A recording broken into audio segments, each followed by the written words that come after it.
नमस्कार दोस्तों, मैं गोविंद विश्वास आप सभी का इस चैनल पर एक बार फिर से स्वागत करता हूं। आज जो इस चैनल पर नए हैं, चैनल को सब्सक्राइब कर ले और बेल आइकन को ज़रूर दबा दें।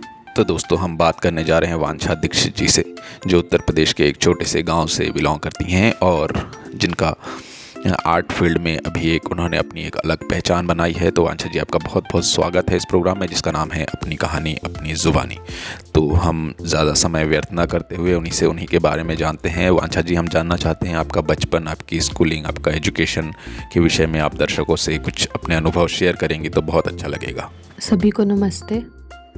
मेरा नाम वांछा दीक्षित है। मैं उत्तर प्रदेश के हरदोई ज़िले के एक छोटे से गांव से बिलोंग करती हूँ, लेकिन मेरा जन्म लखनऊ में हुआ और मेरी स्कूलिंग मेरे गांव से हुई। उसके बाद कला शिक्षा के लिए मैंने लखनऊ कला महाविद्यालय में एडमिशन लिया। वहीं से मेरा BFA और MFA हुआ है पेंटिंग से।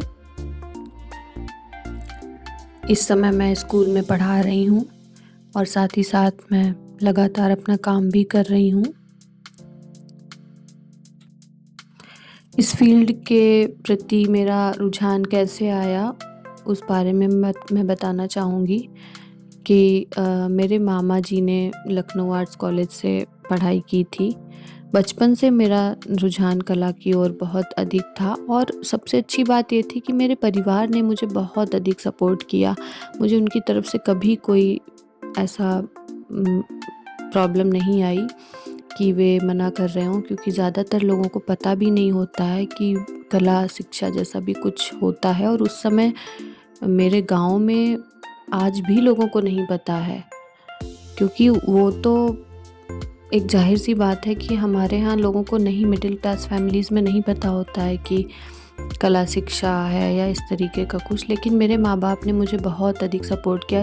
उसके लिए मैं उनका हमेशा धन्यवाद करूँगी। मेरे मामा जी हमेशा कहते थे कि इसका एडमिशन आर्ट्स कॉलेज में कराएंगे और मुझे बचपन से बहुत रुझान भी था।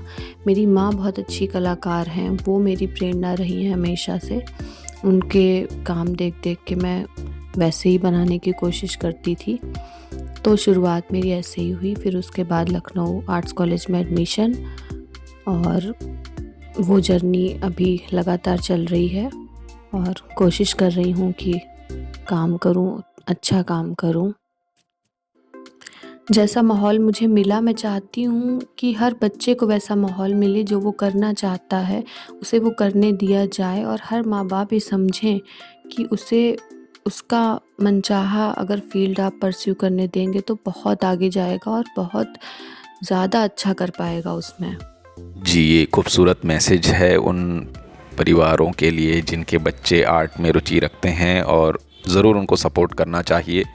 और दूसरी बात, हम जानना चाहते हैं आपके काम के पीछे के क्या कॉन्सेप्ट होते हैं। वांछा जी, आप ज़रूर बताइए इसके बारे में कुछ। क्या उसमें बचपन से यादें जुड़ी हुई कुछ ही चाइल्डहुड मेमोरीज़ हैं जिसको आप लेके काम करती हैं?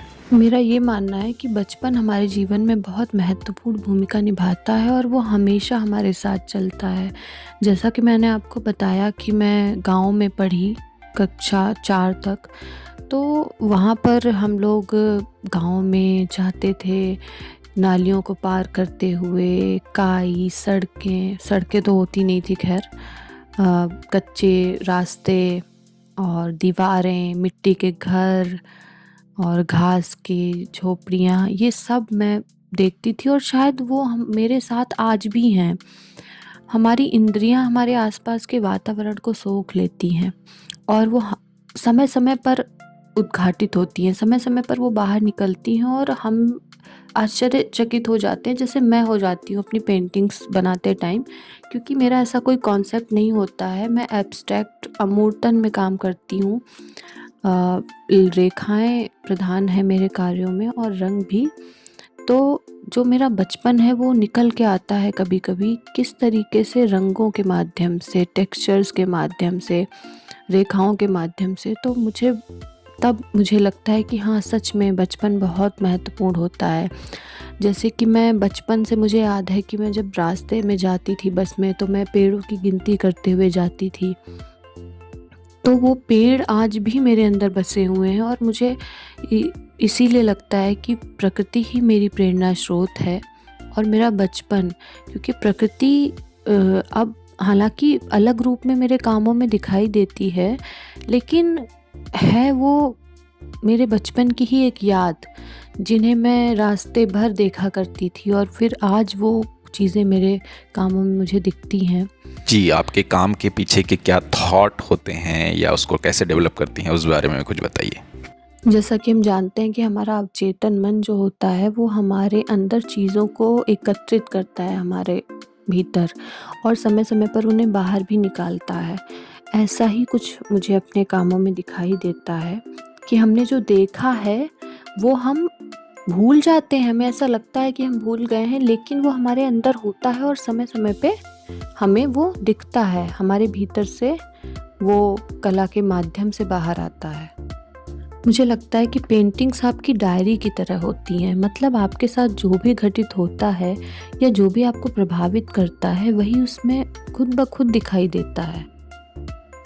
जो टेक्स्ट मेरे कामों में आते हैं, मुझे लगता है कि वो जो उनका एक कलर है, जो उन पेजेस का एक कलर है, वो मुझे बहुत अट्रैक्ट करता है। और टेक्स्ट इसलिए भी क्योंकि मुझे राइटिंग का भी काफ़ी शौक़ है और एकेडमिक्स में भी काफ़ी मेरी दिलचस्पी रही है। इन पेजेस का इस्तेमाल मैं इसलिए करती हूँ क्योंकि मुझे इनका जो रॉनेस है, जो इनका कलर है, वो मुझे बहुत प्रभावित करता है, इसीलिए मैं इनको प्रयोग करती हूँ अपने कामों में। सभी इसी प्रकृति में जन्म लेते हैं और इसी में समा जाते हैं, लेकिन इससे संबंध बहुत कम लोग बना पाते हैं। मैं उसी संबंध को तलाश रही हूँ या बनाने की कोशिश कर रही हूँ। मेरी पेंटिंग्स मेरी भावनाएं हैं, मेरा वातावरण है, मेरी दिनचर्या है। जी, इसी के साथ हम अगले प्रश्न की ओर बढ़ते हैं कि कलाकार का एक समाज में क्या दायित्व होता है, उस विषय में आप क्या सोचती हैं? मुझे लगता है कि हमारे जीवन में सबसे महत्वपूर्ण कला होती है और होनी भी चाहिए, और समाज में भी एक कलाकार का बहुत महत्वपूर्ण स्थान होता है। कला हमें हमारे भीतर झांकने का एक अवसर देती है, हमें खुद को पहचानने का एक मौका देती है और कला आपको आनंदित करती है। एक दर्शक को वो आनंद प्राप्त देती है, इससे अधिक और वो किसी को क्या दे सकती है। अगर आप कुछ समय के लिए आनंद प्राप्त कर रहे हैं, खुशी प्राप्त कर रहे हैं, तो ये सबसे महत्वपूर्ण है आज। और सुकून देती है कला। एक व्यक्ति के लिए सुकून से बढ़कर मेरा मानना है कुछ भी नहीं है।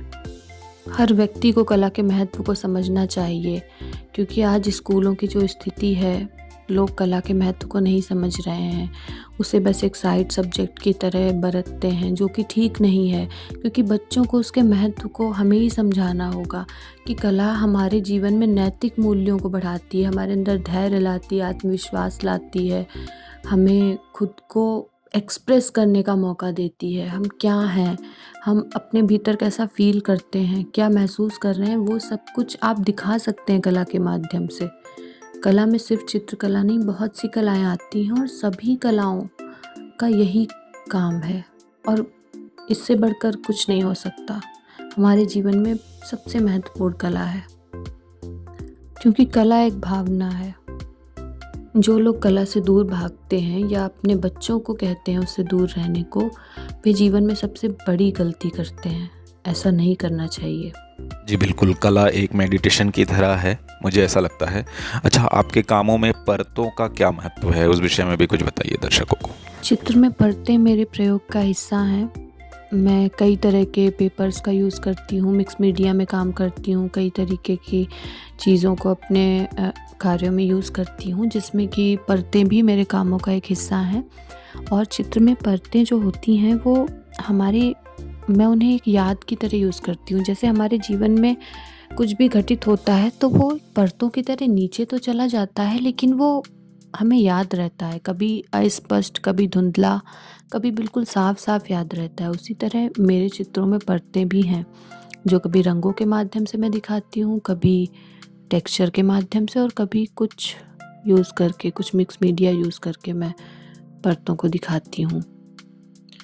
रेखा जितनी सरल आपको दिखती है उससे बहुत अधिक कठिन है और मुझे लगता है कि रेखा बहुत कठिन है और उसी रेखा के साथ मैं अभी प्रयोग कर रही हूँ, उसको समझने की कोशिश कर रही हूँ, क्योंकि रेखा को अगर आप समझ गए तो आप कला की जो नींव है उसको समझ गए आप। मैं दर्शक से ये बिल्कुल नहीं चाहती कि जो मैंने बनाया है, जो मेरी भावनाएँ, वो उन भावनाओं से उसे देखें, उस पेंटिंग को। मैं ये चाहती हूँ कि वो अपने पॉइंट ऑफ व्यू से मेरी पेंटिंग को देखें। एक आनंद होता है पेंटिंग को देखते वक़्त, जो एक दर्शक मेरे बताने से अनुभव नहीं कर पाएगा, वो उसको देखकर ही अनुभव कर पाएगा, और जब तक वो उसे समय नहीं देगा तब तक वो आनंद उसे नहीं मिल पाएगा। मेरे बता देने से, किसी कहानी को कह देने से वो उस पेंटिंग के आनंद को कभी भी महसूस नहीं कर पाएगा। इसीलिए सबको पेंटिंग को ध्यान से और समय देकर देखना चाहिए, अगर आप सच में उससे कुछ प्राप्त करना चाहते हैं तो। मेरी पेंटिंग्स में जो रिदम होता है, वो लाइन्स ही मुझे आगे बढ़ने का रास्ता दिखाती हैं। पेंटिंग्स से ही मेरा एक संवाद चलता रहता है, वो मुझे बताती है कि आगे क्या करना है। मेरा ये मानना है कि रंग किसी दर्जे के मोहताज नहीं होते। उन्हें प्राथमिक या बचकाना कहकर अगर आप नकार रहे हैं तो मुझे नहीं लगता कि ये उचित है। हर रंग की अपनी एक आभा और एक अलग छाप होती है।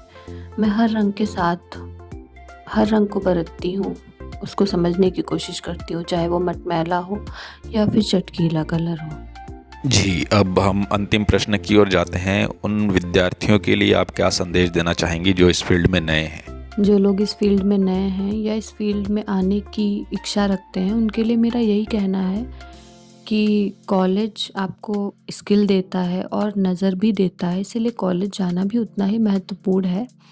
लेकिन नकल ना करें, अपने आप को खोजने की कोशिश करें, क्योंकि शायद मैंने भी किया और सभी करते हैं। उस समय आप दूसरे चित्रकारों के चित्र इतना अधिक देख लेते हैं कि आप खुद को भूल जाते हैं, जो कि मैंने किया। मैं अपना अनुभव आपसे शेयर कर रही हूँ कि ऐसा ना करें, अपने आप को खोजने की कोशिश करें और आपके अंदर से जो निकलता है उसे ही बनाएं। किसी दूसरे की पेंटिंग्स ना देखें, कम से कम देखें, क्योंकि मैंने यही गलती करी थी। और दूसरी बात ये कि जितना हो सके अधिक ड्राइंग करें, ड्राइंग्स ही आपको हमेशा काम आने वाली हैं। और सबसे महत्वपूर्ण बात है जो अधिकतर कॉलेजेस में नहीं होती है, कि आपको कला पर चर्चा ज़रूर करनी चाहिए। कला के बारे में जितनी अधिक बात करेंगे लोगों से, जितना आप गैलरीज़ में विज़िट करेंगे, लोगों से संपर्क बनाएंगे, उतना ही आपके लिए फ़ायदेमंद होगा। गैलरीज़ ज़रूर विज़िट करें, लेकिन उन पेंटिंग्स की नकल करने की कोशिश ना करें। बहुत से छात्र यही गलती करते हैं कि पेंटिंग्स को हूबहू वैसा ही बनाने की कोशिश करते हैं। वैसा ना करें, क्योंकि आखिर में आपको अपने खुद को ही तलाशना पड़ेगा, उसी से कुछ भी संभव है। और दूसरी बात, कॉलेज से निकलने के बाद का समय सबसे अधिक महत्वपूर्ण होता है। आज मैं देखती हूँ जो लोग कॉलेज के समय में टॉपर हुआ करते थे, वो आज कहीं दिख भी नहीं रहे हैं, और जो बच्चे कहीं भी नहीं दिखते थे वो आज दिख रहे हैं। इसीलिए कॉलेज से निकलने के बाद का समय बहुत महत्वपूर्ण होता है, और आप कितने पानी में हैं ये कॉलेज से निकलने के बाद पता चलता है। अपने आप को तलाशने की कोशिश करें। कॉलेज के बाद आपको समय लगेगा, मुझे भी लगा, लेकिन आप निरंतर अगर कार्य करेंगे, निरंतर पेंटिंग करेंगे तभी संभव है। अगर आपने बीच में पेंटिंग करना छोड़ दिया तो बहुत फिर से आपको शुरू करना पड़ेगा, शुरू से शुरू करना पड़ेगा। इसीलिए निरंतर कार्य करना बहुत ज़रूरी है। जी, बहुत बहुत धन्यवाद वांछा जी, आपने इतना सारा समय निकाला इस कार्यक्रम के लिए, और हम आपके उज्जवल भविष्य की ओर कामना करते हैं। आप इसी तरह अपने जगह का नाम रोशन करती रहें। बहुत बहुत धन्यवाद, और सभी उन दर्शकों का भी बहुत बहुत धन्यवाद जिन्होंने मन लगा के पूरा वीडियो देखा। इस कार्यक्रम को शुरू करने का गोविंद जी का ये बहुत ही सुंदर और अनोखा प्रयास है, जिसके माध्यम से हम बहुत से कलाकारों के बारे में जान पा रहे हैं, उनकी भावनाएं सुन पा रहे हैं। इस चैनल को सब्सक्राइब करें और लाइक करें, कमेंट करें, शेयर करें अपने दोस्तों के साथ, जिससे अधिक से अधिक लोग इसे सुन सकें। और इस चैनल पर जितने भी वीडियोज़ हैं सबको आप देखें, आपको बहुत अधिक प्रेरणा मिलेगी। और अंत में आप सभी का बहुत बहुत धन्यवाद, गोविंद जी का बहुत बहुत धन्यवाद मुझे यहाँ पर आमंत्रित करने के लिए। धन्यवाद। थैंक यू सो मच, बहुत बहुत धन्यवाद। नमस्कार, जय हिंद।